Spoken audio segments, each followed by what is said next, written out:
She was the bringer of life, right? She was the one that kind of helped balance us out. She was the jokester. She was nice and funny. She was just goofy all the time. We would sometimes go to the nearest place to get our nails done, and we would do like a pedicure. She was something that we really needed in life. We actually met in high school. I remember this is the first day freshman year. Didn't know anybody. I was sitting alone at lunch, and Justine and her friends came up and said hi and talked to me, and they sat and had lunch. We didn't keep in touch in high school. We just kind of met, and they were being real sweet and nice, and we went about our lives. Maybe 4 years later, we met again. My younger brother had some people over to his place, and we were having to hang out with a lot of high school friends, and she just happened to show up. That day she walked in, I just knew. It's even hard to explain, right? But I wanted to be around her, and the more I talked to her and her letting me into her life and learning about her son is like the better man I wanted to be, because I knew I wanted to have a family someday.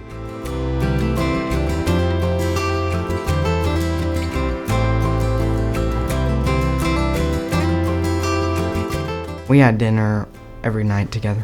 On the weekends, we would go to the lake. We'd go to the Ranger games together. It's every day on the go. We work to live. Our home, that was our little sanctuary, and we're always together. It was always family.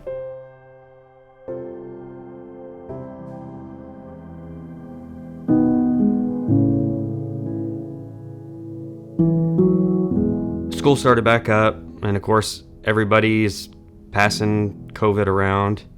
The kids get sick with no problem. They're up in a day and they're just fine. But her and I both got sick the same weekend Andrew did. Andrew and I, after a few days, we were fine, and she kind of had it lingering on. I was scared because I didn't know what was wrong. I didn't understand what COVID was too much back then. The next weekend, she seemed fine, but still had respiratory stuff, congestion, real bad headaches. So she went for a checkup, gave her some medication, and she seemed to get better over the next week, so we didn't think anything of it. Well, come that Friday again, she went down real bad. I went to work on Monday, and Aiden called me, and he's freaking out. He just went in to check on her, make sure she was good, and she's just delirious. Called the ambulance immediately. The ambulance takes her to the hospital. Well, I go back inside because Aiden's just distraught, and he told me when he came in to check on her, she said that she knew she was going to die that day. And they wouldn't let us in the ER, but I didn't let that happen. I wasn't gonna let my wife die and not have anybody beside her. They put her in the ICU, and all they were doing was just keeping her alive. She, I guess, had such a high fever, her brain couldn't take it. I was just kind of in shock, so I wasn't feeling anything. I was just kind of watching. I took the kids and we closed the door. He said that we're just gonna stay with her for a little bit. I can't remember a lot of it, but I remember that I held her hand. We held her hand, and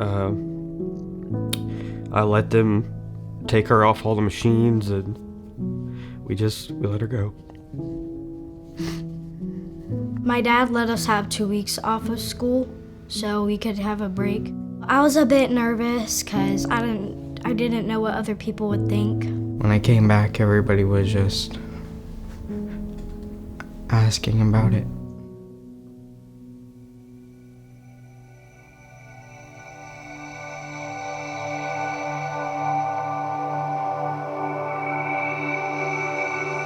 I didn't even give them the choice.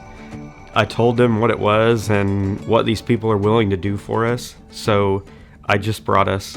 My first night, I felt partly excited and partly nervous because I wasn't so good around meeting new people. In the first group, I didn't really talk that much. I was kind of nervous. I was never the best at sharing my feelings like I am now. I was dreading it. I was not looking forward to the introduction because it's hard. I couldn't make it through. I see that from my son. You know, sometimes you have to pry. He's not just gonna throw it all out there. Maybe he won't open up about it to me, or maybe he won't open up about it to a therapist, but when he gets to come and sit with kids that are going through the same exact thing, it's a little easier to let it out. I'm happy to go here. It just made me feel better because I felt a lot of stress and anxiety. I feel like I could talk better without crying as much. It took around a few parts of group to be more comfortable talking about the subject of my mom dying. It felt better knowing that I wasn't alone. Throwing them into it and seeing them take so well to it is a really nice thing. I like to go outside and play basketball and stuff, and we play around and answer questions. I just like to talk to people about my feelings, just get it off my chest. My favorite part was probably when we do activities and fun stuff go outside. There's a lot of fun people there, and they're fun, really fun to talk to. Sometimes we just talk about things that happen at school, or something that's gonna come up at school. We get to come here and feel a little bit of the weights off our chest.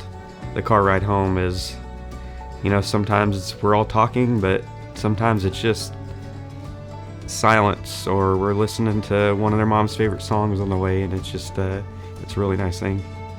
From day one, I wanted them to know that if you're mad, let's talk about it. If you're sad, let's talk about it. We can't go back to normal, but we're able to go back and thrive. Now it makes me so proud to kind of see it panning out. In October it'll be 3 years, and they can look back now, and instead of maybe getting mad or upset about something, we could just have a conversation and be like, you know what? Mommy used to love to do that. And I was like, yes, she did.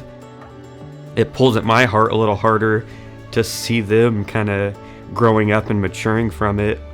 And that's all I wanted for them, is to not be stunted by it. The warm place now it's part of our family. We come here twice a month, and we look forward to it. And really learning everybody's stories is kind of what's helped the most. We're not alone in this world, and when you open yourself to an experience like this, you really feel it. The warm place has changed my family's life, and I'm sure it's changed thousands of families' lives before me. We're going to be a part of the warm place for the rest of our life. It helps a lot of other people go there for free instead of having to pay a lot. I just say thank you every day. Thank you, and I really appreciate it because it's helped me a lot. Thank you for donating to the warm place.